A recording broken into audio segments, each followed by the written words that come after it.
One morning, a sharply dressed man walked into the courtroom with a steady stride, shoulders back, chin slightly raised, as if he already knew how this was going to end. He adjusted his cufflinks before taking his seat at the defendant's table, glancing briefly around the room with quiet confidence. Across from him sat the plaintiff, a middle-aged woman, posture straight but reserved, her hands folded tightly over a stack of documents.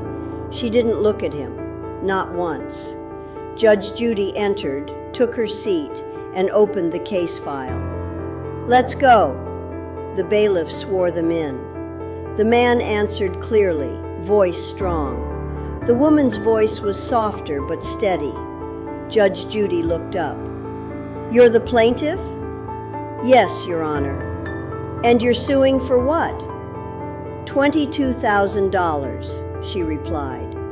The judge's eyes shifted to the defendant. "That number mean anything to you?" He leaned forward slightly, composed. "It's exaggerated." Judge Judy tilted her head just enough. "Then give me the accurate version." He nodded as if prepared. "We had an agreement. I rented a property from her for business use.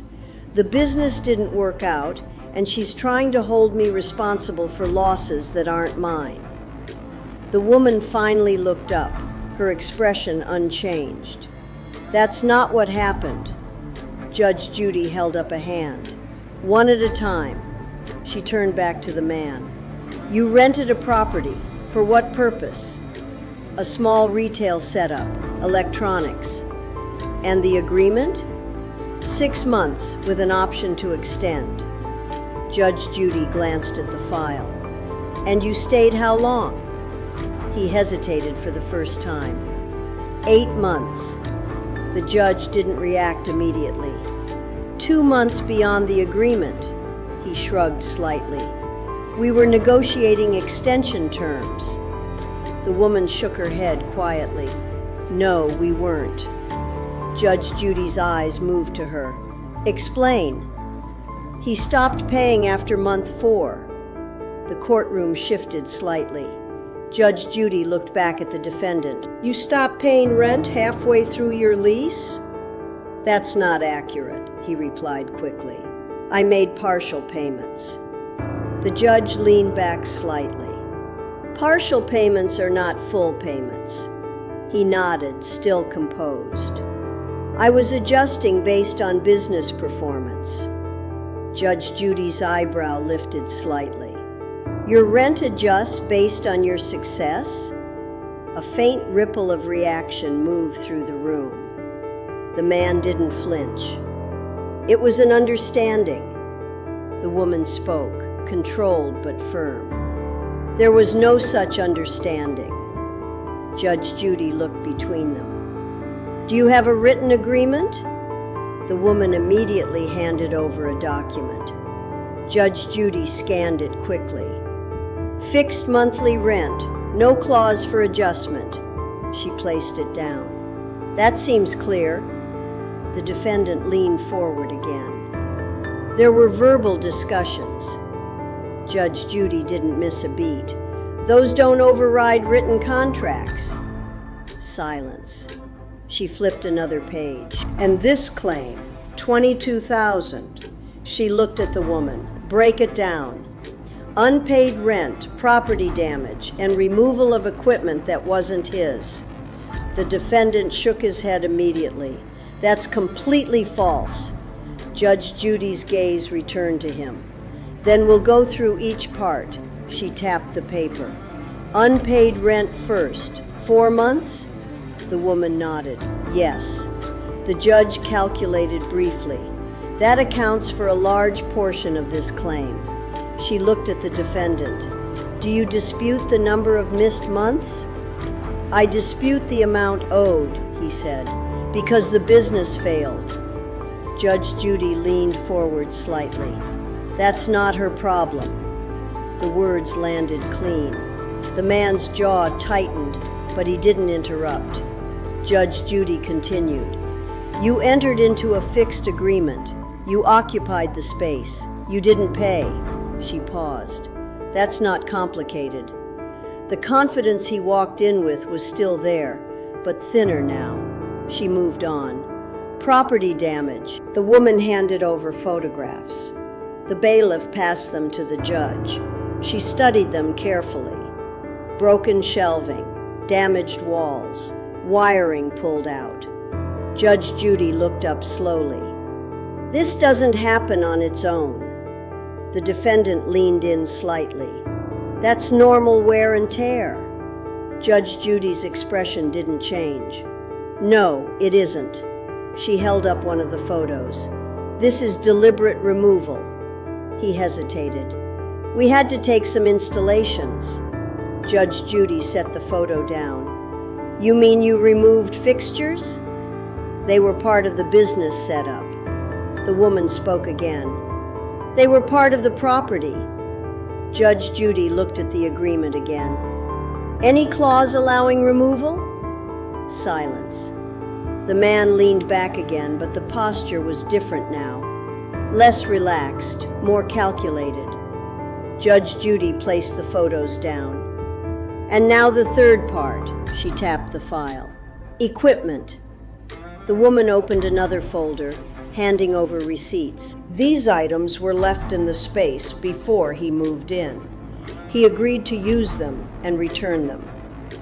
Judge Judy scanned the list. And they're gone? Yes. The defendant exhaled sharply. They were old, not worth anything. Judge Judy looked up. That's not your decision to make. The room grew quieter. She leaned forward slightly. You walked into this courtroom very confident. The man didn't respond. Judge Judy continued. Usually that means one of two things. A pause. You're either very right, another pause, or very wrong. The silence stretched. And we're about to find out which one you are. The man shifted in his seat for the first time in a way that didn't look controlled. Judge Judy picked up her pen. Let's keep going. She flipped to the next page without hurry, but there was a clear shift now. The room had moved past posturing. This was detail work.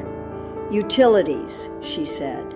Electric, water, maintenance. She looked up.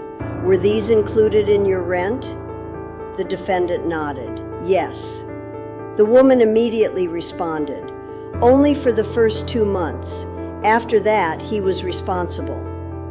Judge Judy checked the agreement again, scanning the clause.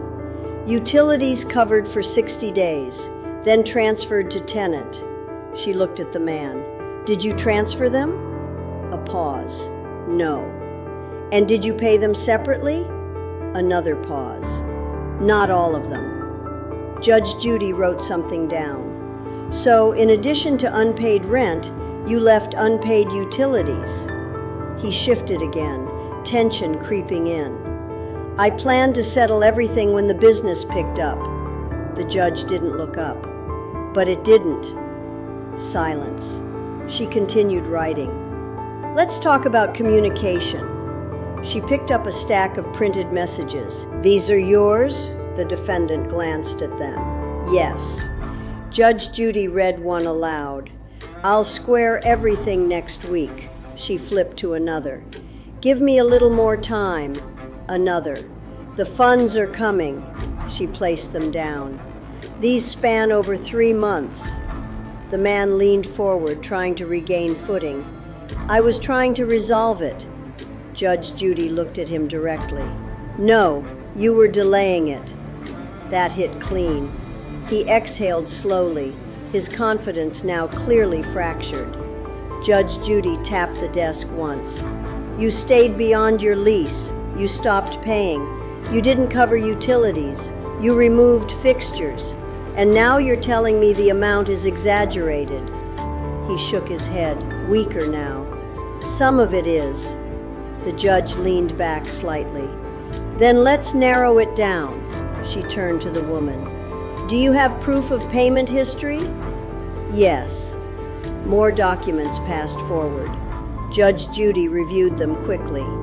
First 4 months, paid. She looked up. Then nothing. The defendant didn't argue this time. She turned to the damage photos again. Did you repair anything before leaving? He hesitated. No. Judge Judy nodded once. And the equipment, did you return it? No. The admission came out quieter. The courtroom felt different now.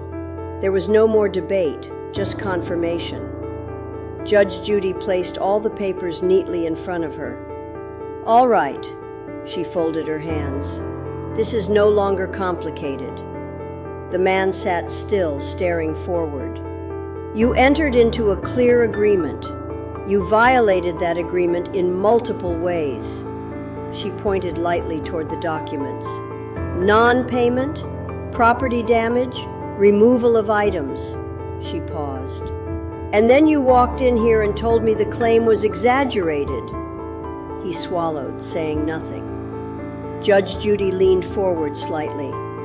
That confidence you walked in with, a brief pause, wasn't based on facts. The words didn't need emphasis. They landed on their own. She picked up her pen again. Unpaid rent, 4 months. She wrote the number. Unpaid utilities, another figure. Property damage, based on photographic evidence and repair estimates. She added it. Missing equipment, supported by receipts. The total formed on the page. She looked up. The amount claimed is justified. The defendant's shoulders dropped slightly.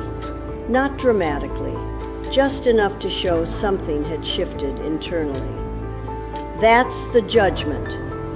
He blinked once, processing. All of it? Judge Judy didn't soften. All of it. Silence filled the space. He leaned back in his chair, but there was no confidence left in the movement. It looked more like gravity had finally caught up with him. Judge Judy continued. Payment structure will be set before you leave. Failure to comply will result in enforcement. He nodded slowly, almost automatically. There was nothing left to argue. Judge Judy looked toward the plaintiff. You maintained records. You documented everything. A small nod from the woman. That's why you're leaving with a judgment. Then she turned back to the defendant. And you're leaving with a lesson. No anger, no raised voice, just clarity. She closed the file.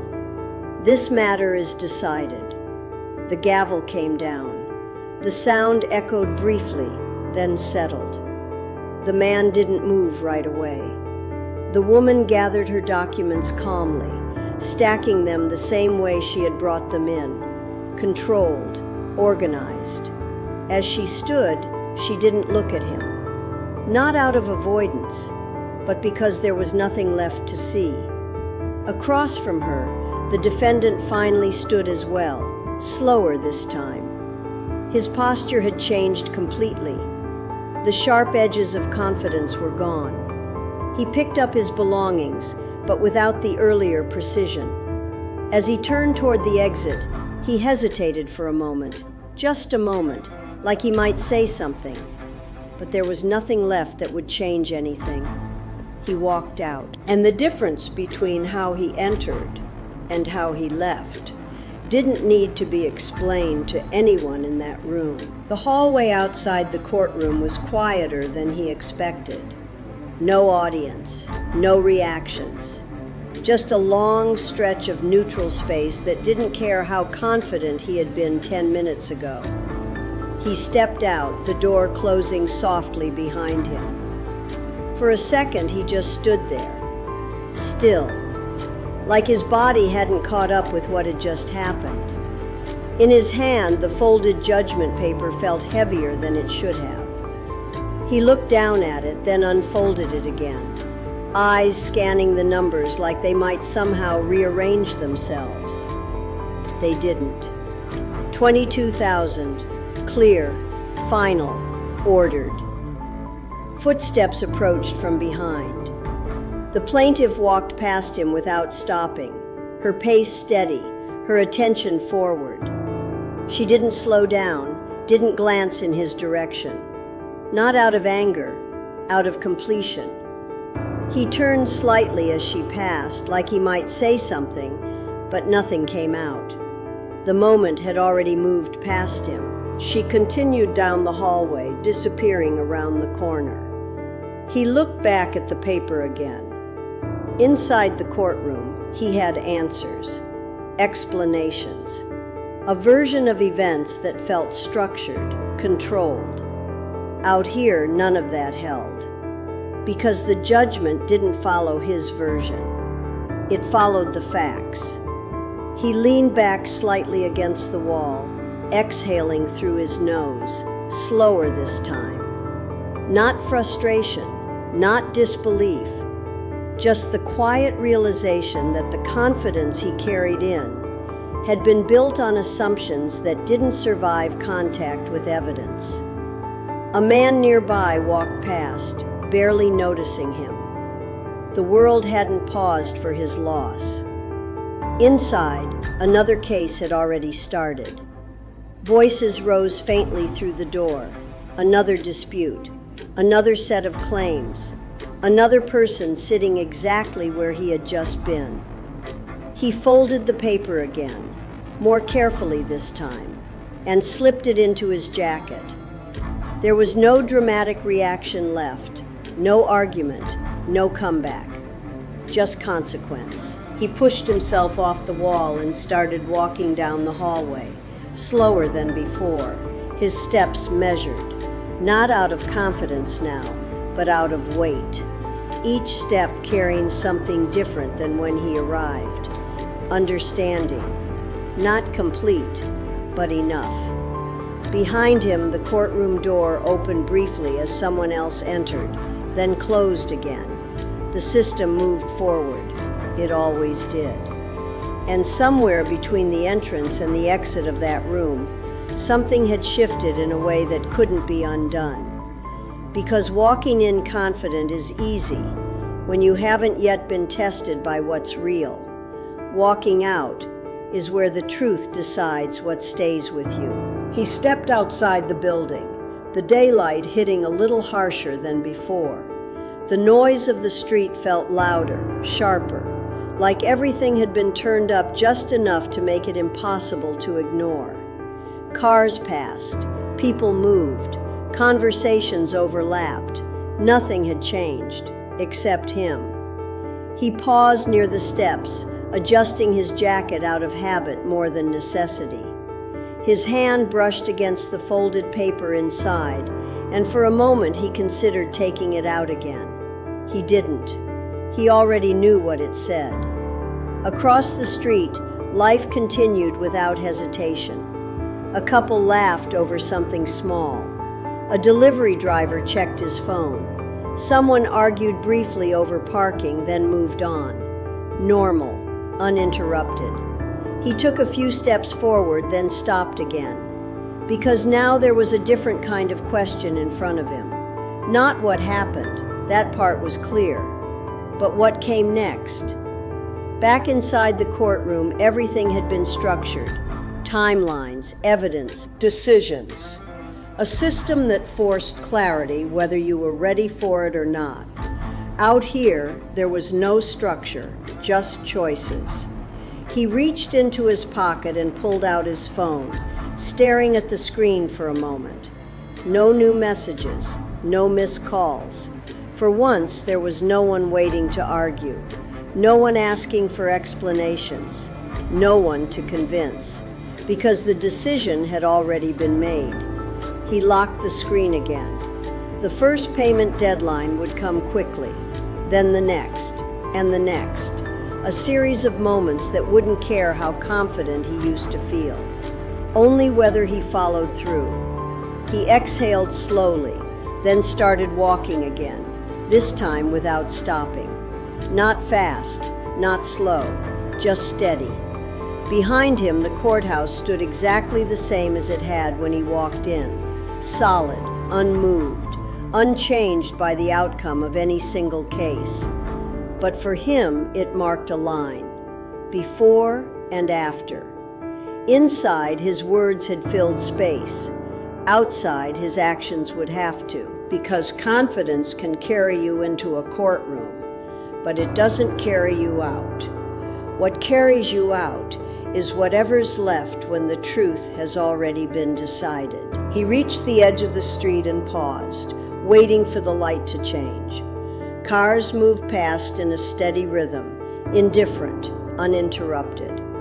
For the first time since walking out, there was no immediate thought in his head, no argument replaying, no defense forming, just silence, the kind that comes when everything that could be said already has been. The pedestrian signal shifted. He stepped forward with the others, blending into a small group crossing together. No one looked at him. No one knew where he had just come from or what had just happened. And that was the part that felt unfamiliar. Inside that courtroom, everything about him had been examined, questioned, broken down. Out here, he was just another person crossing the street. He reached the other side and kept walking, slower now, his steps less certain, not physically but mentally, like each step carried more awareness than before. A storefront window caught his reflection for a brief second. He stopped. Not long, just enough to look. The same suit, the same posture, the same face he had walked in with, but it didn't feel the same. Because confidence, when it's tested and fails, doesn't disappear loudly. It shifts quietly. He looked away and continued walking. Behind him, the courthouse was no longer in view, but it didn't need to be.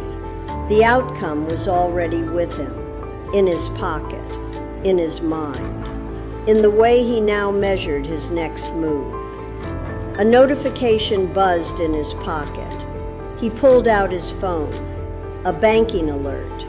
Balance updated. He stared at it for a moment, then scrolled slightly, calculating without meaning to.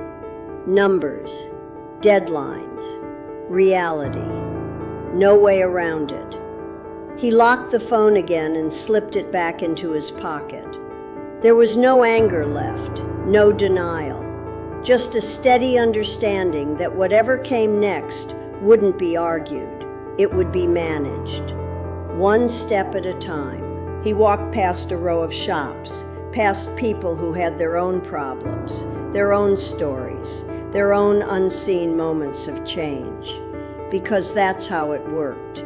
Everyone carried something. Some just left the place where it became clear. He slowed slightly as he reached the corner, then turned, continuing down a quieter street.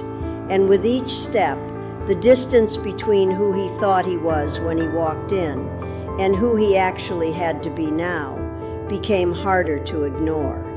Because the courtroom doesn't follow you, but its decisions do.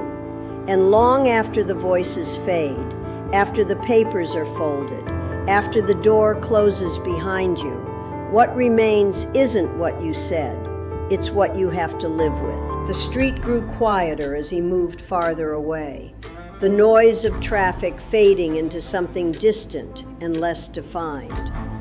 The pace of his steps slowed again, not out of hesitation this time, but because there was no longer any rush to be anywhere else. For the first time that day, there was nothing immediate demanding his attention. No judge, no opposing side, no pressure to respond, just space. He stopped near a bench along the sidewalk and sat down, leaning forward slightly, elbows resting on his knees. His hands came together loosely, fingers interlocked, his gaze fixed somewhere ahead but not really focused on anything. The moment stretched. Inside the courtroom, everything had been structured. Questions led to answers. Answers led to conclusions. Out here, there were no questions being asked, which meant the only ones left were his own. He reached into his jacket and pulled out the folded paper again. This time, he didn't hesitate. He opened it fully, smoothing it out against his knee. The numbers didn't look any different than before, but now they felt different, because there was no one left to challenge them. He traced the total briefly with his eyes, then moved down to the terms. Payment schedule, deadlines, consequences, clear, direct, unavoidable. He leaned back slightly, letting out a slow breath. This wasn't just about money.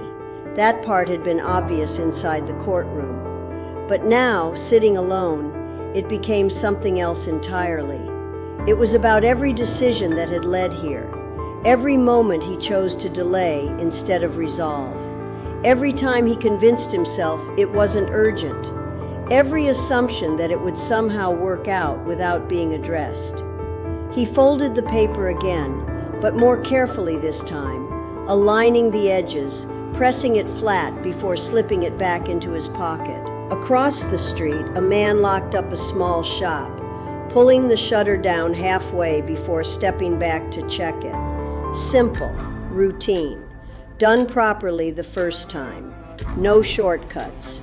He watched for a moment, then looked away, because that was the difference. Inside the courtroom, mistakes are counted. Outside, they're carried. He pushed himself up from the bench, standing still for a second, as if adjusting to the weight of everything settling into place.